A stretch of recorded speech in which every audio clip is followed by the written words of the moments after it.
welcome to the Seek, Go, Create podcast. This is Tim Winders, your host. I just want to thank you so much for downloading, listening, just being a part of what we're doing here.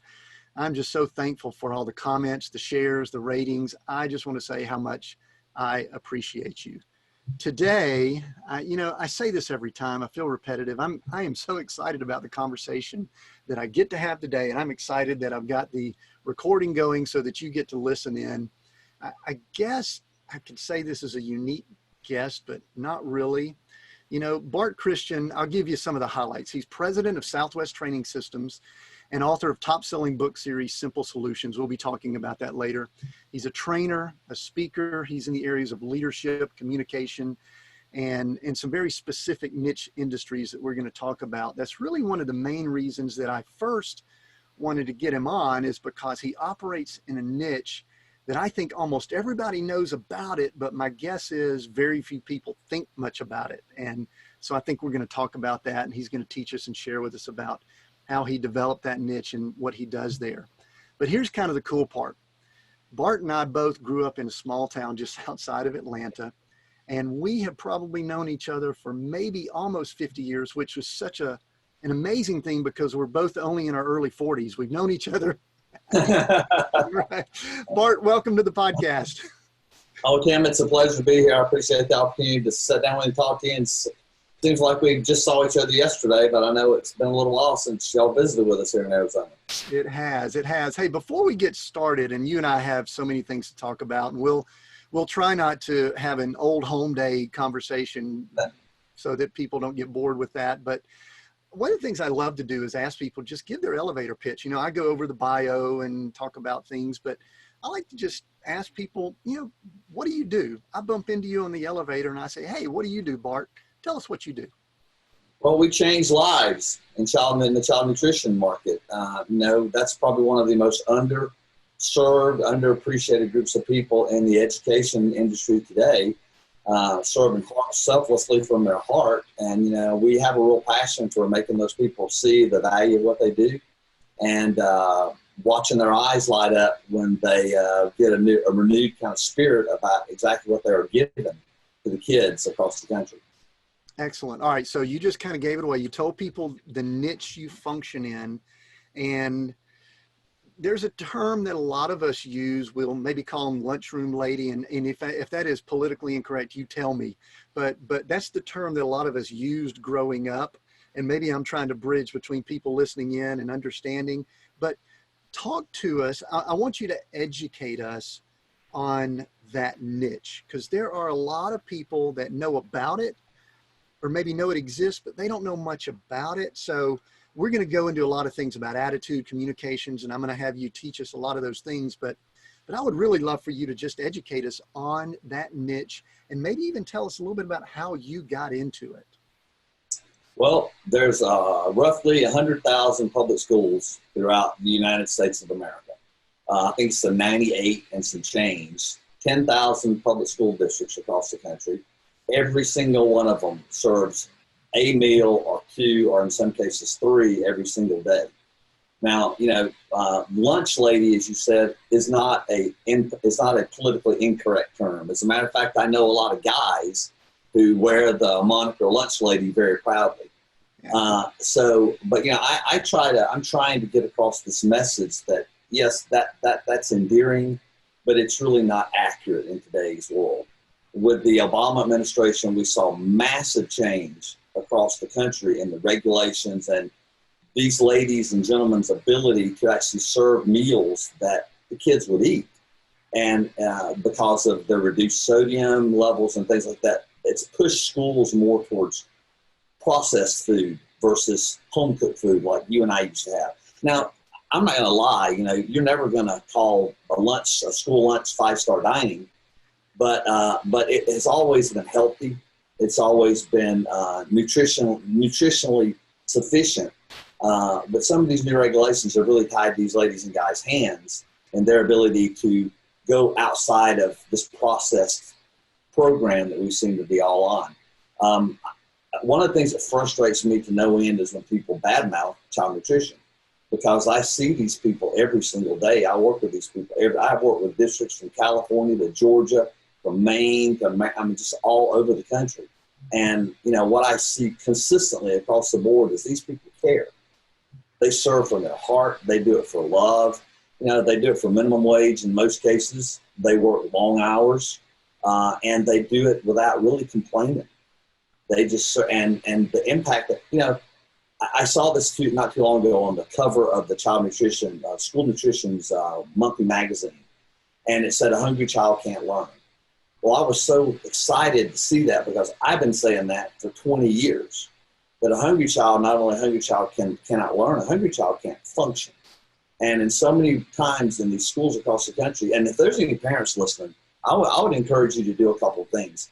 Get involved in what's going on in your school nutritionally. Because the interesting thing about education is that when they have testing week, there's memos that go out district-wide. Make sure the kids eat breakfast. Make sure the kids eat lunch. But when testing week is over, it's not ever mentioned again because it's not viewed as an essential part of the education program when it is, in fact, the core, in my belief, of sound education is having, a full belly. Because a hungry child not only can't learn, they can't function, they're not going to participate in class, they're going to be tired, they're going to be sleepy. And, I have a real passion for making these people understand that they're not just lunch ladies, but they're child nutrition professionals. And even you'll see, and if you follow me at all on my website or my podcast, you'll see that I constantly use the word superhero, child nutrition superhero, because that's the way I look at them. They are truly heroes in many, many districts. Bart, one thing that came to my mind when you mentioned the numbers and how many people were involved, I don't know that I'm a business coach. I'm in business. There are a lot of our listeners I know are business people and they run companies, and some people are wanting to start companies. And then there's also a lot of parents and things.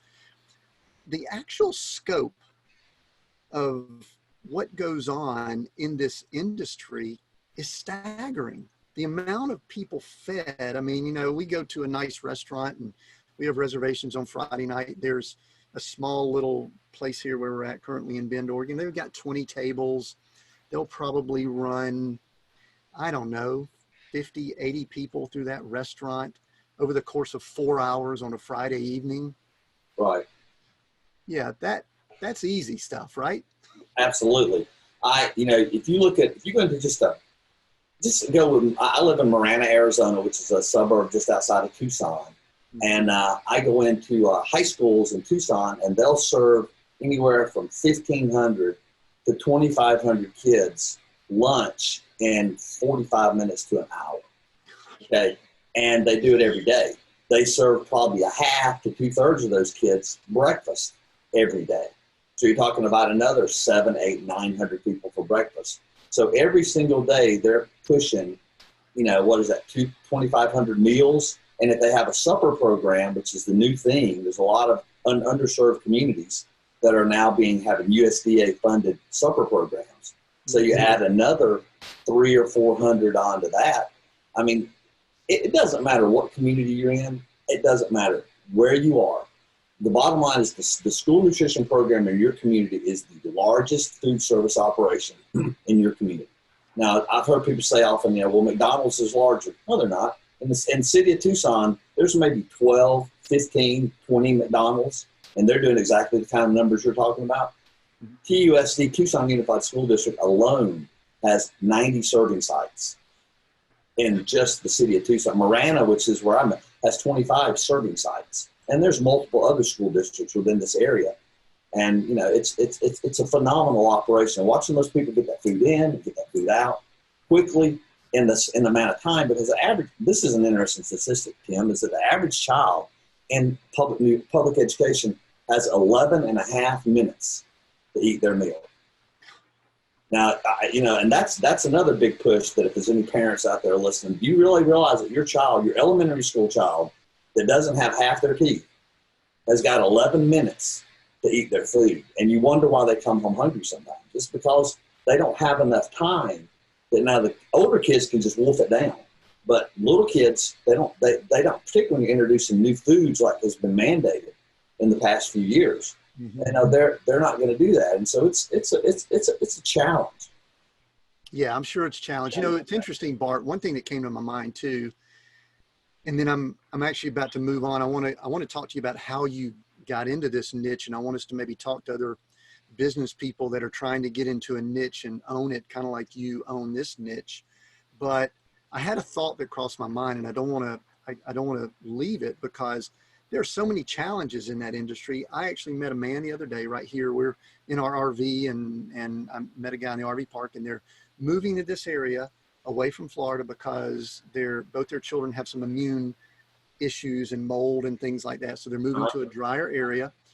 And he said they went to the schools, and the school people said that there are roughly 30% ish of the children in this public school environment that have some form of allergies, and that they can't have any peanuts. And I, you know, you and I, we went to school together. We may talk about that in a little while. And I don't remember any of that being an issue back in the dark ages. So what is going on with all of that? Well, I can conjecture a little bit, and that's what I'll do. But my wife is very much of a health nut, and I mean that in the most positive way, because she keeps me healthy. She's kept our children healthy. She's very judicious about what we eat, and I just consider that a blessing. But she's done some research on that, and you know, there's a lot can be attributed to a couple of things. And I don't want to sound like a conspiracy wacko, but you know, the amount of processed food that has been forced upon us by just the way that we eat there's some correlation to that when you look at when that really got introduced and when these allergies began to rise. There's some correlations between this hyper vaccination culture that we live in. Not that I'm anti getting a shot, but the reality of it is there is some direct line correlation with when that program really became as aggressive as it is, that you began to see allergy problems. Yeah, let me pause you right there. Actually, the immunologist for this father told them that the reason that they had been compromised, their immune system, was the inundated vaccines. I was really surprised. And, you know, I don't mind getting controversial, but obviously this is a very controversial topic. All over this area of Oregon, there are billboards for and against the vaccination thing. And I like the way you said it, the hyper vaccination is really, and you know, what he said was the doctor told him that all the vaccines that their child got that already had a little bit of a genetic immune issue just set it off right after birth, and they didn't know any better, and now they wonder about it. So that I think that backs up what you're saying. Yeah, well, you can't deny. I mean, you'd be foolish to say that vaccines haven't saved lives. I mean, because clearly they have. But we live in an age now where it seems like we're terrified of getting sick. And, you know, both my kids had the measles, both my kids had the chicken pox, they had the mumps, they had and so did I. And you know what? We survived. Now, is it dangerous for certain people? Absolutely. Is it dangerous for the vast majority of people? No. So, but we're treating things in a holistic way rather than looking at them as case by case. Right. So that's a bigger even health discussion. So, but I'm sure that that's a challenge for these people in this, you know, this ultimate service industry where they're having to be open and inviting everyone.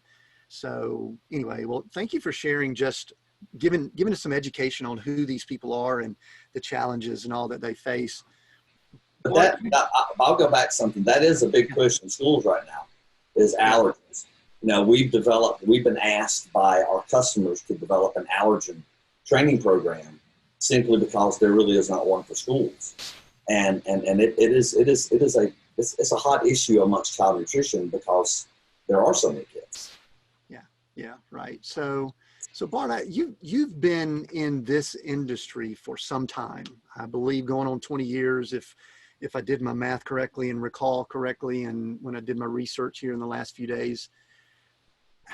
There are some business people out there I know that are listening to this, that they're attempting to build a business, build a company. They're wanting to get started, and they believe they need to be all things to everyone, or they are looking for their audience or people that can listen to them. Can you go back and tell us, I don't know if it's magical. I don't know this story, so this is going to be fun for me to hear. How did you become involved with this industry and this niche? I mean, I know you ate school lunches because I sat near you at times when we were doing it, but other than that, how did you get involved with this niche? Well, it's kind of a convoluted story, and like most people that get into business, I mean, I didn't set out to do any of what I'm doing today 30 years ago. I was a salesman working for a chemical supply company in Conyers, and worked my way up through the ranks from salesman to sales manager to eventually general manager. And the guy that I was working for got into this mode of buying other companies. And so my job was to, when we bought a company, to do the Machiavellian thing and go in and make them us or else kind of thing. And so that's what we did.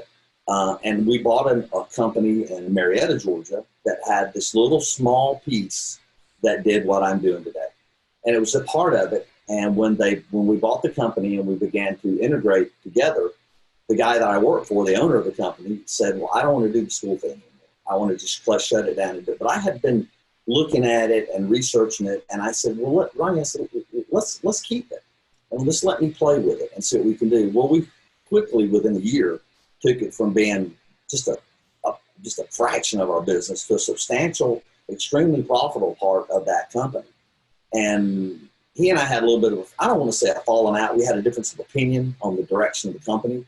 And at the same time, I went to a meeting, a national sales meeting for this particular brand of chemicals that we sold through this line. And they showed a map up on the wall of just where they had distribution. Well, all I saw was where they didn't. And so I went to the owner of that company who I had developed a friendship with, and I said, look, I'm unhappy where I'm at. I really would be interested in helping you to start a distributorship in one of these areas, but I'm not interested in a job. I said, so if you would, I said, I can build a company because we've done it here. And I said, if you're interested in helping to stake me some inventory, I'll go out to Arizona and build a distributorship. Because I'd been here before and I loved it. It was nice. And I was kind of like you, and I think Glory did. You woke up one day and said, I got to get out of Atlanta.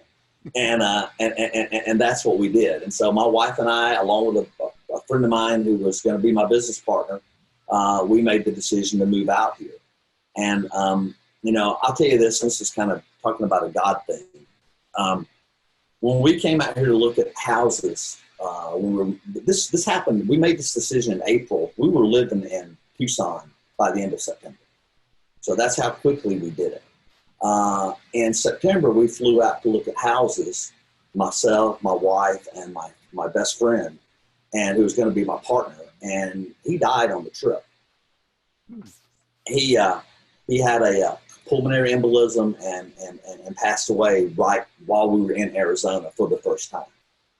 So you can imagine the impact of that. And so I went back to Conyers and said, you know what? I think maybe this is not the thing for me to do.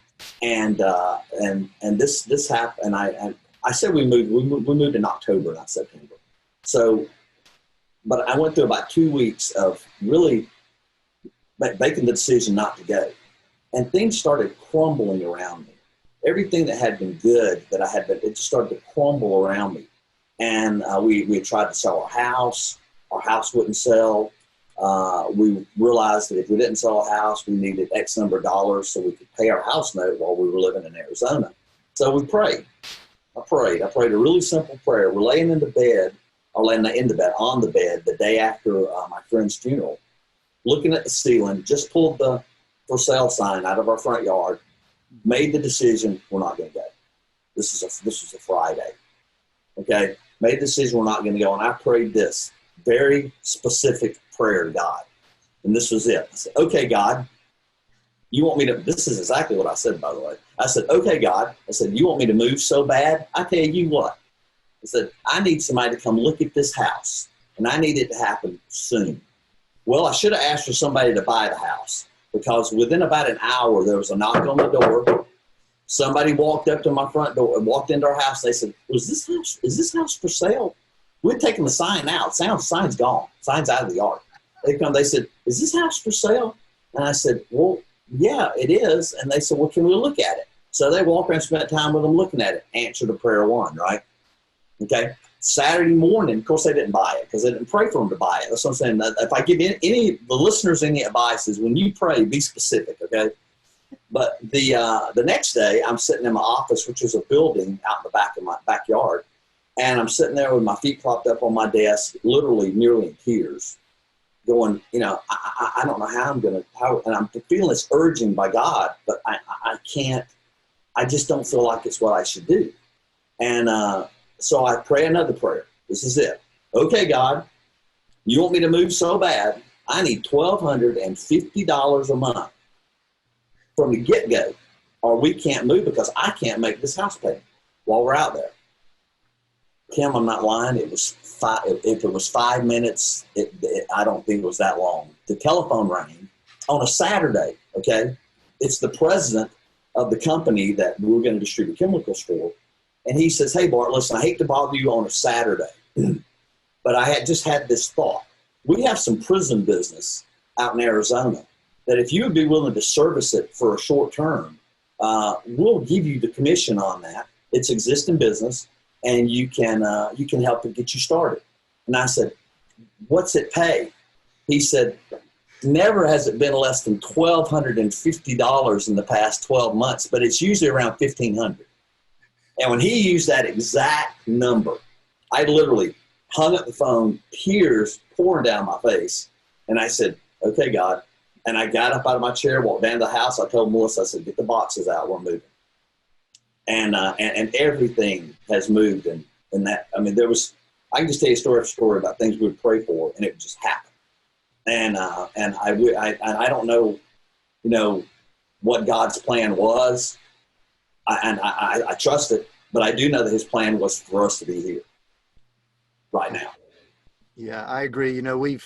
We've had the honor of just stopping by and visiting you guys, I think for a night or two. And the place you're in it's so peaceful. I don't know if that's the same house. I don't know if you'll get it later, but anyway, it's such a peaceful environment, and it is a home, and it's obvious that you guys have been blessed in that place, which to me shows that you were lifting it up to God. I think it's cool. And, you seem to have similar conversations with God as I do, because there might be people listening that heard the tone and said, oh my gosh, I can't believe that he would talk to God that way. But, I think sometimes he needs to get through to us type personalities. Don't you think? Right. I do.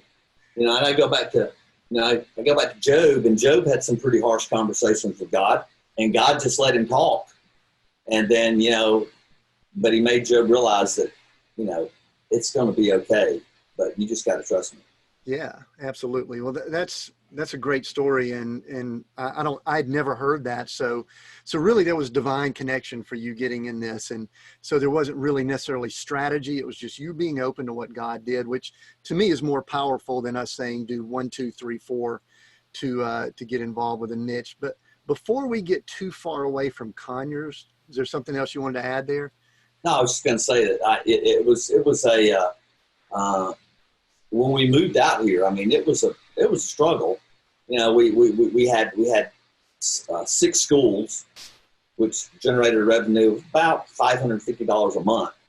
And we had that prison business that we only had for a year. But in that year's time, my first customer was the eventual national president of the School Nutrition Association. And I can't think of anything being more divine than that.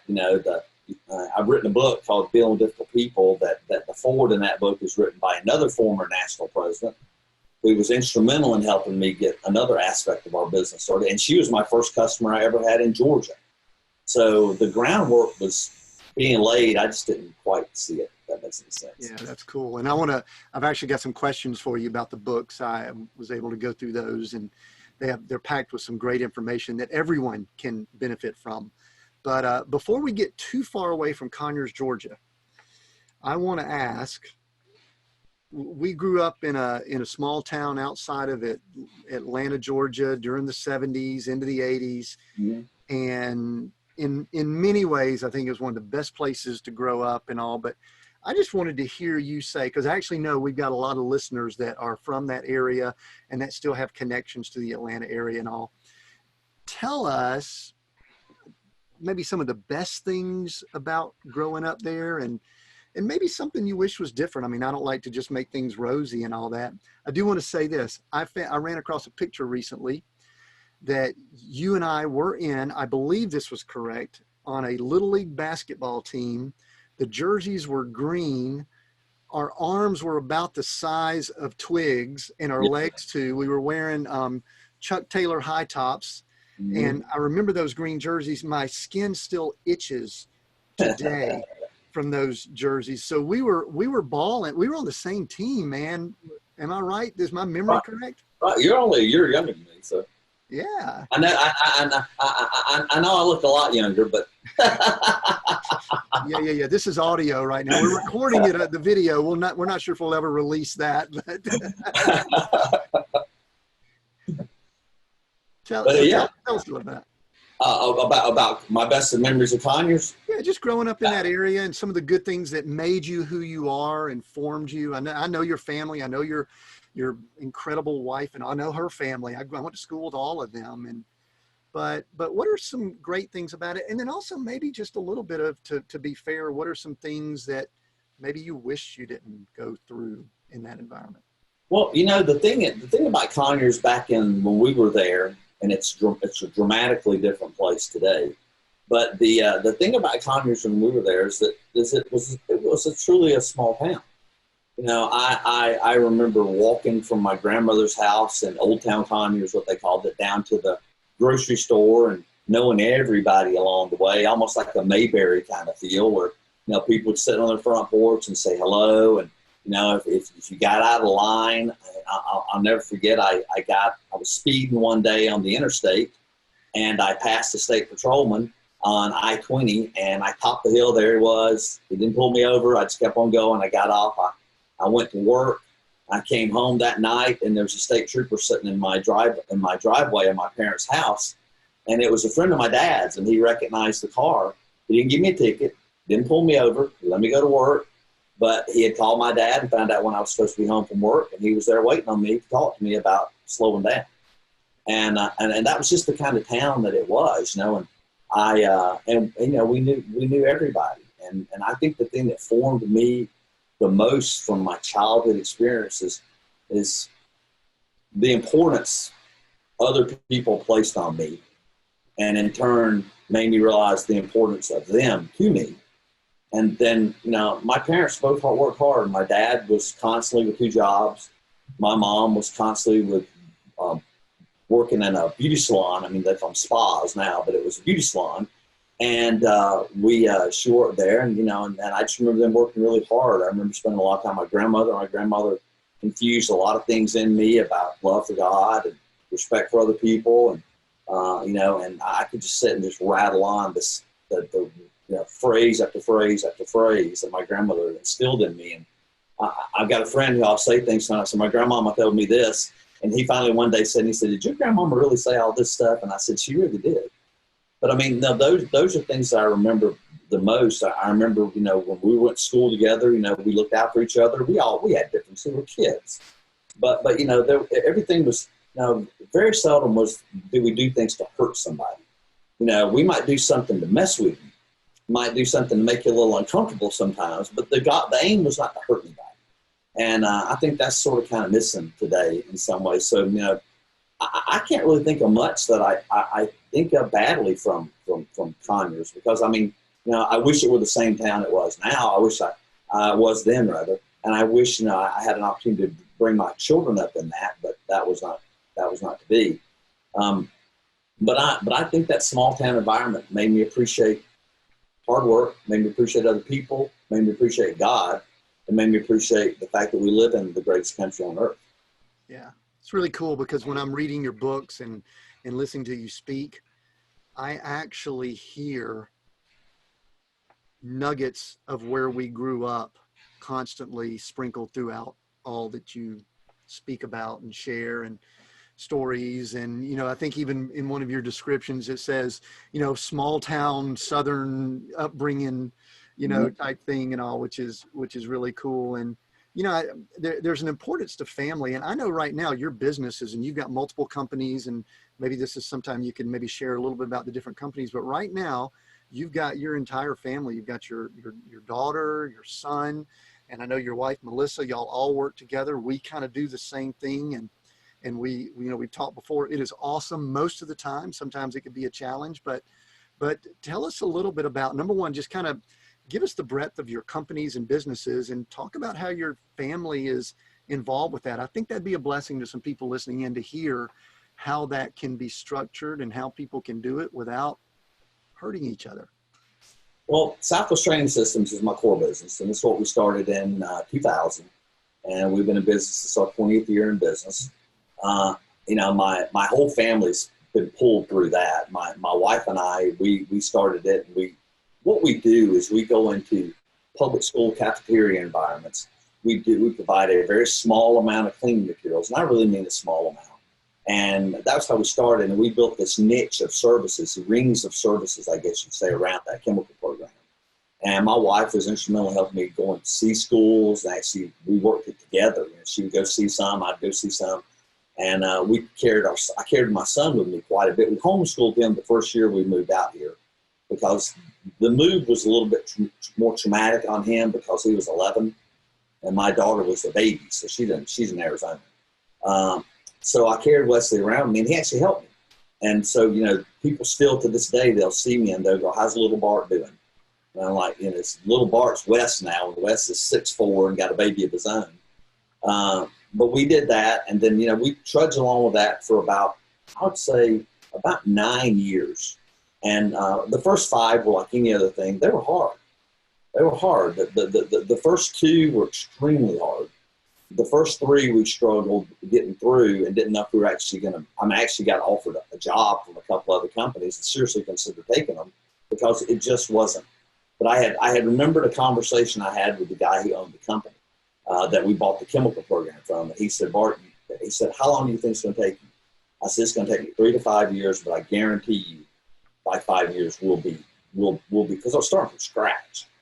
And I remember that, and every time I would be a little bit hesitant, I'd call him and he'd remind me that, "Bart, you said it was going to take 3 to 5 years."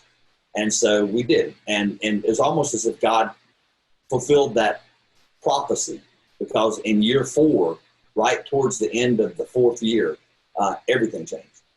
We got 2 really big accounts. We went from having 100 or so schools to having over 300. We hired people. We then bought vans. We now have warehouses in Phoenix, Tucson, Albuquerque, and El Paso, Texas. And we're servicing over 700 sites across the 3 states in Southwest Training Systems. And that was all in what the rings we built around were basically food safety levels of training. First it was food safety, then it was worker safety, then it was professional development, then it was HACCP, which is hazard analysis of critical control points, which is a guideline of best practices for running a food service operation. And then we built another ring of USDA compliance. So we've just kind of continued to build that around it. And in 2008 or 9, I can't remember, that first customer I had in Yuma, Arizona, asked me, she said, "Bart, the ladies love to hear you talk." Because I tell everybody when I come back, I said, the one thing I love about Arizona is the cute way everybody talks. So I said, "They love to hear you talk, but can you do something on something else?" And I said, "Like what?" And she said, "Can you do something on customer service?" And I said, "I'm certain I can." So what I did was I immediately pulled up customer service presentations from the internet, found one that I liked, stole it, repurposed it to meet, to be a school nutrition program, and had the right terminology, reworked it. And she liked it. She told somebody, and they brought me in, and they told 2 friends, and they told 2 friends, and just sort of grew from there. And that's what became the guts of my communication book, was that presentation. But it was, I'm an accidental speaker. I didn't set out ever to be a speaker. I didn't set out ever to be an author. I didn't set out ever to do courses online. None of that. That just sort of evolved out of that child nutrition niche. And then we have a school food handler, Food Handler Solutions, which is an all online education portal geared specifically towards the food service environment, Food Handler Solutions is geared towards restaurants. School food handlers geared towards schools. Schools have a certain level of education, ongoing education they must do every year, and we built that to meet that challenge. And I can safely say that we are the only company that offers a comprehensive child nutrition online training program in the country. Now, there are other people that are playing with it, but not anything like what we've got. Right. So, quick question. I'm going to interject here. We're in an age where people talk about business planning, goals, all this type stuff. And as I was just listening to you, and I know both you and I, we believe in goals. We believe in goal setting. But if I describe how I've come to do what I do, when you just described how this has, I'll use the word evolved, one might say it didn't seem like he knew what was going on as it was happening. But this is my word, and you correct me if I'm wrong. That'd be accurate, though. Yeah, but he was just kind of operating in faith and doing something. Is that correct? Yeah, I just kept moving in the direction that things were happening. I never really, I had goals. What's really funny, Ken, this is what's really funny, is that for the first 6 or 8 years, my goal was to eat. My goal was to be able to send my kids to school. My goal was to be able to meet my payroll. You were survival, right? I was in survival mode. Yeah. And I still find myself sometimes, even today, my son or my daughter will remind me that, or my wife, that we're not starving anymore. We're not, we're okay. So you don't have to really be that worried about, now my biggest worries are for my employees, to make sure I can keep my customers, make sure I can do the things I need to do so that they're secure. But I never, now the last 7 or 8 years, I've had pretty extensive plans. Now I've been really specific with the goals. And I keep journal. I'm a journaler. I'm sure you are too, but I'm a journaler. I write every day in a journal. And I go back sometimes and thumb through some of my old goal setting notebooks and things I've forgotten, goals I've forgotten I'd set that I had reached. I didn't write them down. Maybe I only wrote them down once or twice, but I've attained them because it's fascinating to go back and see that, what is it? You can twist this verse any way you want to, but Habakkuk said, write the vision down, make it plain on tablets so you can run with it. I'm paraphrasing. But I believe that there's power in putting something on a piece of paper, even if you just do it once. Yeah, there's something that happens there, not just in the natural, but also in the spiritual. And I think you're attesting to that. I also, one of the things we like to do with this podcast, Bart, is we like to be as transparent as possible. And you mentioned some challenges as it was getting started, but one might listen to this and say, oh, it was just kind of easy for him. He just kind of clicked along, doors open, he went through it and all that type stuff. But just in a few minutes, what's the biggest challenge that you would say you personally have had to overcome on the journey you've been on? And we don't have to get, gory details or anything, but just share with people just to maybe understand what you've had to overcome to be, the man you are today.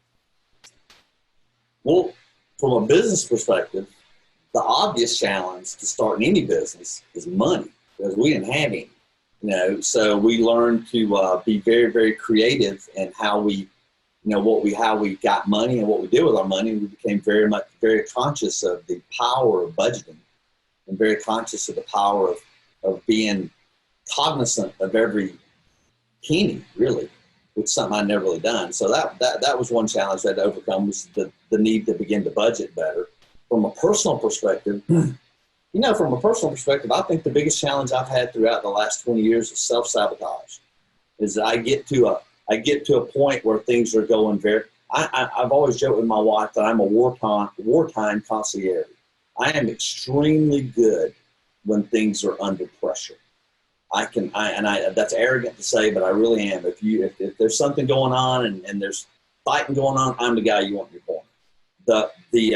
When things are calm, when things are good, and things are rocking along, I can be a nervous wreck, and I can do things sometimes subconsciously to create a problem, so that I got a problem to deal with. And that was something in the last 5 years I finally, praise the Lord, gotten over. I've gotten more comfortable with being secure. That How'd you do that? How'd you do that? Because I bet you're not the only one. How did you overcome that? What'd you do? Well, I prayed a lot. I got involved in some other stuff. You know, I coached high school basketball for 10 years at my kids' high school. So, and I started that about year 6 or 7 into our business when things really were beginning to settle down. And that kept me focused on something else, if that makes any sense. So I did that. You know, one of the biggest things I can tell you that I've done that's made a huge difference in my life is I've developed a routine over the last 5 years that I'm pretty committed to. And that is I get up in the morning early, and I mean early, like for me, I mean 5:30, 6 o'clock at the absolute latest. I get a cup of coffee and I read. You know, and I read the Bible or I read something inspirational. You know, Zig Ziglar said, you know, he used to get up in the morning, he'd read the Bible first, and then he'd read the newspaper because he wanted to know what both sides are up to. And I kind of do that, and then I meditate. And you know, I've gotten to where, and I know that sounds woo-woo to some people, but the honest to good, you know, Jesus went away and meditated for 40 days in the desert. So I've really gotten into doing that, and I find that has given me a level of peace and calm where I actually can think through things that there's not I think a lot of times with people, they have so much clutter in their brain. You know, we did something that I'm sure you guys have long since done, but we did it about a year ago, is we cut the cable. We don't have TV, you know. Now we have Netflix and we have Amazon Prime, so we can watch, you know, me and Mark will sit down from time to time, watch the program. There's no commercials. It's what we pick. And, you know, and I think that's made a huge difference in reducing the noise that's going on in our minds. But the meditation was a humongous part. And when I don't do it, because I get busy, you know, sometimes maybe I'm on the road, and when I'm in my speaking mode, which is very cyclical because I speak a lot at the beginning of the school year, right after January, and then over the summer. So if I get in the cyclical mode where I'm speaking 4, 5, 6 times in a week, I might, and I'm speaking early, I never skip the reading, but I might skip the meditation. Does that make sense? Sure. And I feel it. I feel it. That's become a real part of me, and it's become a real part of my clarity, if that makes any sense. That is so good, Bart. You know, it's real interesting. I wrote, when I was doing some notes for this conversation that we're having, I wrote down to ask you about your morning routine, and I've never asked that to anyone, just so you know, but for some reason I really knew you had one, and I wanted you to share it, and I didn't even have to ask it. So that was really cool. And I agree with you that it brings a level of peace. Sometimes it's just that routine. I believe that it builds. I mean, we're of the faith that if you read the Bible, if you read the Word of God, that's going to be an automatic covering or peace that comes in. And then when you add to it quiet time where you just let that soak in and saturate every fiber of your being, it's hard to have a bad day. Well, this one thing came to me, and I'm sure I've heard it before. I'm sure somebody said it, but I don't know who did. God does not compete. God does not compete. God is not going to out-yell Fox News or CNN or the latest episode or whatever. He's not going to outdo you. He's only going to talk to you when you're quiet. Now, you can read the Bible, and he'll talk to you through the Bible, but if you want to really feel that peace and you really want to hear that voice, well, it's called a still, small voice for a reason. It's because you got to be still and you got to be quiet, or you're not going to hear it. And I believe, now I've had some times when God's hit me in the head with a 2x4, don't get me wrong. And like when I was trying to move out, when I was trying to fight moving out here, you know, I got pretty beat up over that. But it made me realize, but I realized it was God's loving discipline pushing me in the direction that was best for me and my family. Yeah, that is so good, Bart. Thank you for sharing that. You know, I want to pivot just a little bit because I read through your simple solutions that you have that are, it's interesting. You title them Simple Solutions, and it's kind of like one of these things that common sense isn't that common. You know, I read these and I'm going, man, these are so simple. Why don't we all do these? And maybe there's a play on words with the way you actually did it that way. But, you know, you're dealing with things like they're critical: communication, dealing with difficult people, handling change, leadership, personal wellness, and we'll include a link in the show notes so that people can get to these items, because they are not specific to the niche that you're in. I think anyone can benefit for this, but just in the last bit of time we have, I want to kind of focus on two of those and maybe have you speak to us, maybe do a little teaching and sharing. I want to focus on attitude and communication, because my observation of you, we touch base every handful of years or maybe sooner. I'm connected with you on social media, and I don't know everything that's going on, but you could kind of pick up on the flavor of someone. And I perceive that attitude and communication are two strengths that Bart Christian has. I'll just say in capacity much more than other people, and you have the ability to share with us. So I guess I want to talk about attitude. And the first thing I want to ask you about attitude is, you mentioned Zig Ziglar often, and we have a younger audience. I mean, because, when we get to our age, we've got a long life ahead of us, but there's becoming more and more people younger. Some people may not know who Zig is and what his message is, and if it's even current for today's world. Give us just a little bit on who Zig is, the impact. He's had impact on me too, but educate us on Zig Ziglar. Well, we lost Zig to heaven in 2012, and and he's was a huge factor in my life. And let me just tell you a funny story. Funny story is this: that my mama gave me a book many moons ago called "See You at the Top," and it was Zig Ziglar's first book. And I read that book over and over and over and over again. It made a huge impact on me just as a young man, and kept me kind of my spirits up when times were not necessarily going my way. Well, a few years ago, I was in Dallas, Texas, speaking to the Dallas Dallas Unified School District, and I was speaking on a Tuesday. I flew in on a Sunday because of just the way that things shook out for getting in there, and I drove up Monday morning. I found out where Zig Ziglar's office was at.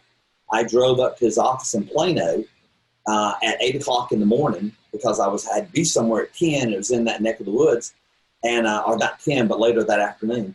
I pulled into the parking lot, and it's a very humble place. I walked in the front door, nobody at the front desk.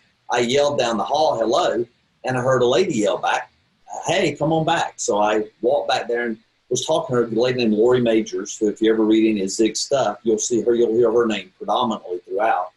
And I said, I told her I was a big fan and how the impact he'd had on my life. She said, well, have you ever met him? And I said, no, Mom, I haven't, but I would love to. And she goes, well, he's sitting right here. You're going to come in here. And he's sitting in her office.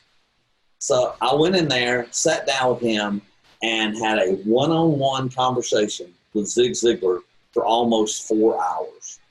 He just gave and gave and gave, and we talked and talked. And, my claim to fame is he had some kind of filming or something to do, and his son came in the door, and he said, Dad, you're going to have to go. We got to go do this thing. So my claim to fame is they had to drag Zig Ziglar out of a meeting with me.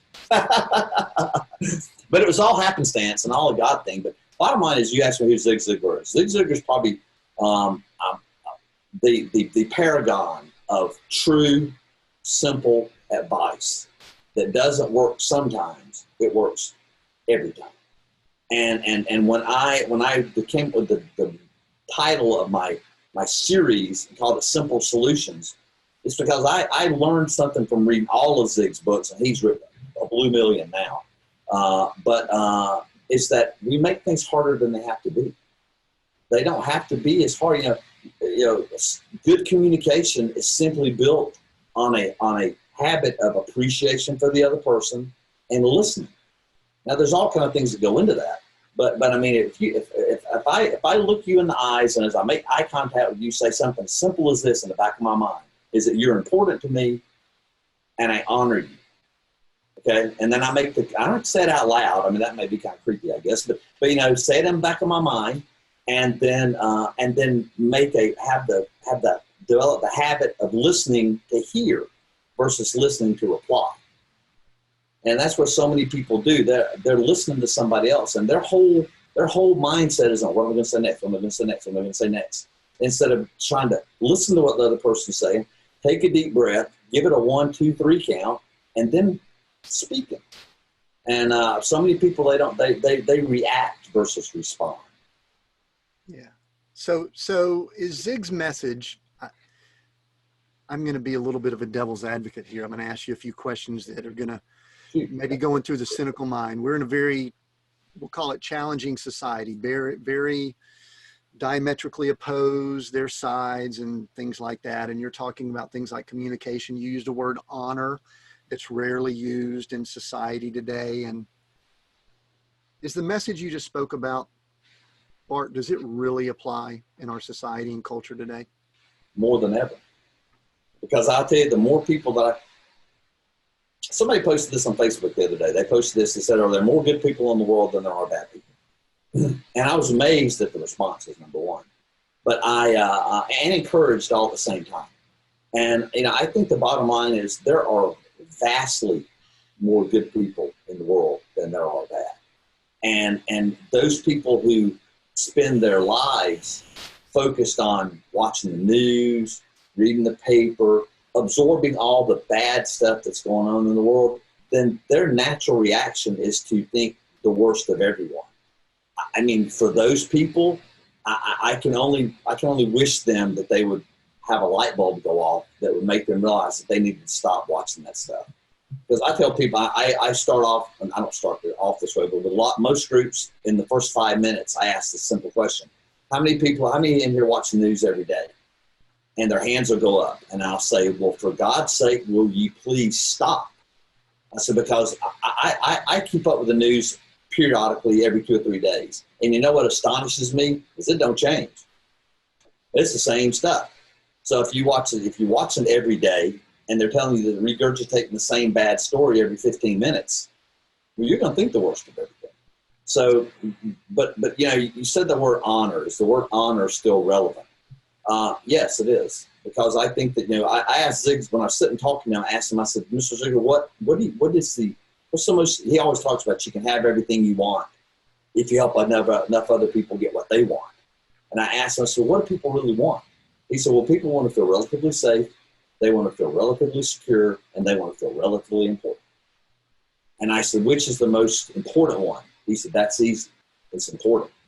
He said, if you will look at everyone that you come in contact with, no matter who they are, as if they're wearing a sign around their neck that says, treat me as if I am important. He said, just think that constantly. He said, you'll be amazed at the reaction you'll get back from people, even in a bad situation. I've been doing a series of things I've been putting up on Facebook and posting on the various social media about what's the secret to good communication. And I'm in this process, but step one is really simple. You look at other people and you look at them as if they're important, and you make the decision to honor what they say. The second thing is, if you're not grateful for what you have, this society that we built is built around discontent. I mean, you watch the news, you watch TV, and then, all they do is tell you the worst story, but then they take you to the commercials where they tell you that you don't drive the right thing, you don't wear the right thing, you don't smell right, you don't look right, the drugs you're taking are going to kill you, we're all going to die of mesothelioma, and stuff like that. And it drives this discontent. So we built a society that doesn't understand gratitude. And then the third step is forgiveness. We have to be able to forgive people. And that's very difficult. People say, I can't forgive. No, that's not true. You won't forgive. We all can't. Forgiveness is a decision. And I think people sometimes say, well, I can't forgive and forget. Well, forgive and forget is foolish. You can't forgive and forget. That's an impossible, impractical thing. I mean, if somebody steals from you, do you forgive them? Certainly. But do you forget? But do you forget? No. Because, you can't. You can't. Because otherwise you put yourself in a position to be hurt again. But you can still forgive them. And I think those are three really short components of effective communication that are simple, they're foundational. Now we can talk about how do you react to this, and when somebody says this, what do you say? But if you don't have those three foundations, at least two or three of those foundational elements, it's going to make the most difficult situations even more difficult. Yeah, that's good. And of course, we'll provide links down in the show notes so people can actually get more information on that. But I really like the way you responded when I gave you a kind of a bit of a negative question. So I'm gonna kind of rapid fire a few more at you. Okay. And I'm gonna play a role that I'm not used to. I'm gonna play the role of cynical person in the world, and I don't know that I believe this stuff. All right. So you ready for that? Let's have fun with it. And it's like, boy, it's just going to be fun here because we're butting up against our time, and I want to be respectful of that. But this is really, really good. All right. Communications. You just talked about it, Bart, but I think people are just born with certain skills and you can't learn this stuff. What do you say about that? That's a good one. You know, I think that learning is a decision. I mean, nobody was born with the ability to add 2 + 2. Nobody was born with the ability to drive a car. Nobody was born. I mean, there are certain skills. There are things that are talents. You know, I'm not a good singer. I don't know that I can learn to be a good singer. Okay, but there are skills that can be developed, and it more or less boils down to whether you're willing or not to develop those skills. You know, we talked earlier about quiet time and getting up in the morning. You know, I've had many people tell me, well, I just can't get up earlier. I have to be at work at X that time. I just can't get up any earlier. And I ask them this really simple question. What is your attitude? What is your peace? What is your happiness worth to you? If it's not worth 15 minutes, then it's not worth 15 minutes. But if it's worth 15 minutes, for me, it was worth 15 minutes. Then it was worth a half an hour. Then it was worth 45 minutes. And now it's worth an hour at least, because I know the power of it. Most people that say they can't learn something, you hear older people say, well, you can't teach an old dog new tricks. Well, that's a cop-out. That's just a cop-out. And what it is I'm unwilling to change because I think that everybody else is a problem and not me. And that's just, you know, the forward to my book, my Dealing with Difficult People book says this. This book is written, it's dedicated to my beautiful wife, Melissa, my wonderful children, Wesley and Olivia, because they, more than anyone else, taught me about the subject of dealing with difficult people. ... Because what I learned is more often than not, it was me and not them that was being the difficult person. And I think that's a self-realization you have to come to, is that you're in control. You know, some people are willing to learn and some people are not, but everyone has the ability to learn. So you, in continuing along this line, you think people can change. See, a lot of people say they can't change. So you believe they can change. I wholeheartedly believe they can change. And I, you know, if we had, you know, there's empirical evidence of people that have done just that very thing. People that have been, you know, alcoholics and stopped and became great leaders. People that came from horrible situations, made horrible decisions, turned their life around, became great in what they did. You know, we all share. I mean, there's a story about 2 brothers that one's an alcoholic and one's a very successful businessman, and they come from the same parents. And they asked the alcoholic, "Why were you an alcoholic?" He said, "Well, you see, it's because I was raised in a horrible childhood. My father beat me. My mother was abusive, and I had no choice." They go to the same brother from the same family, ask him the same question, and he says, "You see, my father's an alcoholic. My mother was horribly abusive. My childhood was terrible. I had no choice." It's just a choice. You know, one chose one way, the other chose other, but both come from the same environment. Yeah. So I don't know if that makes sense. Yeah, it does. So how would you tell somebody? I mean, I've heard this, especially in some of the believer circles that we're in, and also some of the people that we're around that, you know, related to communications. I think that we're supposed to just tell it like it is. I think that we're supposed to let people know, in Christians, we let them know if they're sinning. We let them know if they're messing up. How do you respond when someone says that? Well, I think that's right. I think it's not there's ways to deliver the message. Ah, okay. You know, I can see you doing something, and I can go, "Tim, you know what? You're stupid, you know better." You know, or I can go say, "Hey, Tim, look, I'm sorry that maybe I haven't gotten this message across to you, but can I take a couple of minutes and let's go over this again?" It's because see, so many people don't focus on the outcome they want. They focus on what's happening right now, and they don't think about the outcome. Jack Canfield wrote in his book, Success Principles, he said this: E plus R equals O. Okay, events plus your response or reaction equals outcome. Now, you can't control the events. You can't. You really can't control the outcome, but you can have an influence on it. What you can control is how you respond or react to something. And it goes back to that, what I said earlier, was that so many people are focused on what they're going to say next versus listening to what's actually going on. If they can actually, and you and I both have probably shared this, I have taken bad situations and made them exponentially worse just by saying a couple of things. When if I'd have took a deep breath and thought about what I was going to say, it would have turned out a lot different. I think I do that most with dealing with my wife and Glory. I'm sure you don't do that though with Melissa, do you? No, I'm the perfect husband. Yeah. Yeah, right. I'll tell you that's. And I'll tell you that in another life too in a minute.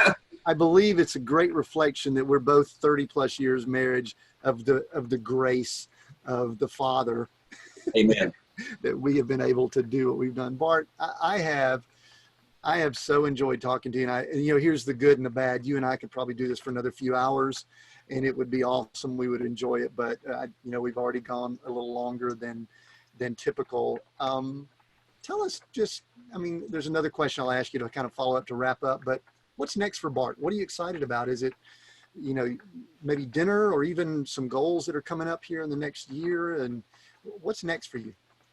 I think I've been driven in the last year towards significance.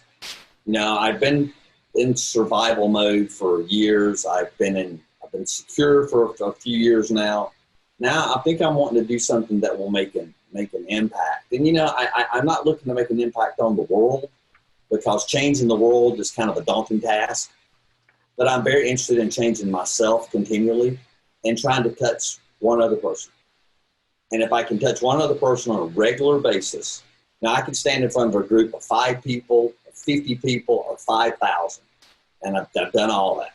And I started I used to look at the big groups and go, how can I get all these people on my side?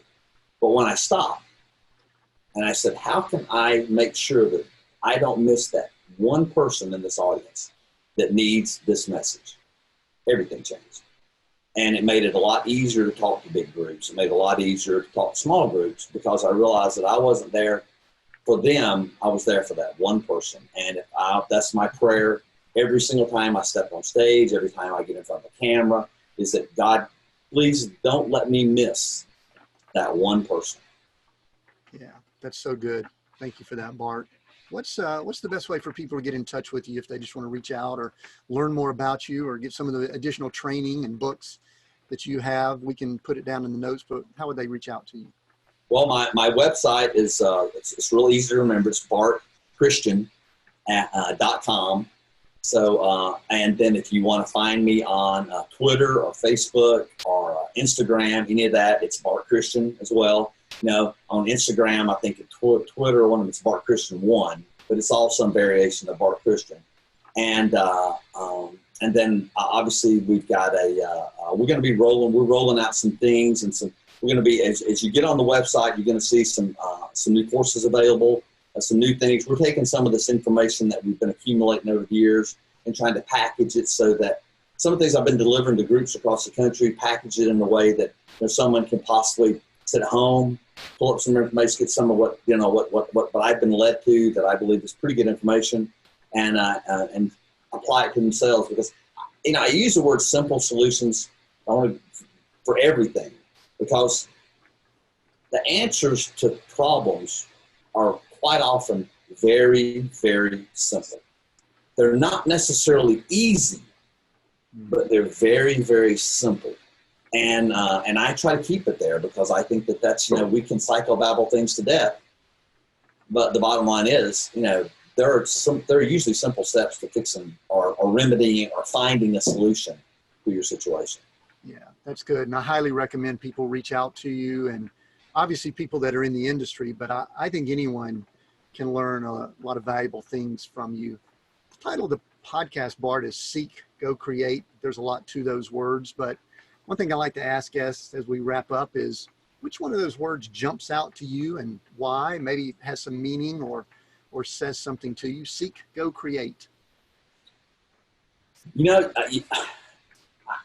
I got to tell you that they all jump out at me for a different reason. Okay. You know, seek and you shall find. You know, go and make disciples amongst other men and other women, you know, and create, you know, do the things that God's given you. Because of all those three words, I guess I'm going to have to say that create sticks with me the most, simply because I feel like so many times we have music inside of us. We have things inside of us that God has put in there for us to give to other people. It's just simply our job to ask his guidance in creating it from what he's given us. Because that's my if you were to ask me what my biggest fear in life is, my biggest fear in life would be to die and still have music left in me. I don't want to rust out. I want to burn out. If that makes any sense. Yeah. And I believe that's, you know, I believe God's put you and I both here for a reason, and that reason is to create something that will make people go and seek him. Yeah, that's so, Bart, thank you so much. Thank you for having an impact. I'll tell you that I highly encourage people to reach out and connect with you in whatever way they can on social media, via your website, your books, or anything like that, because I thoroughly enjoy, I've gone and watched your YouTube, and, you know, in some ways I go, man, I played Little League ball with that guy, you know, and all of that. So anyway, I just want to thank everyone for listening. I know this episode has been a blessing to you, and I'm so thankful to Bart and Melissa and his family for all that they're doing. And I just encourage all of you that are listening to keep listening, keep sharing, rating the podcast. It is so helpful. We're getting such great feedback, and I look forward to speaking with you on the next episode of the Seek, Go, Create podcast.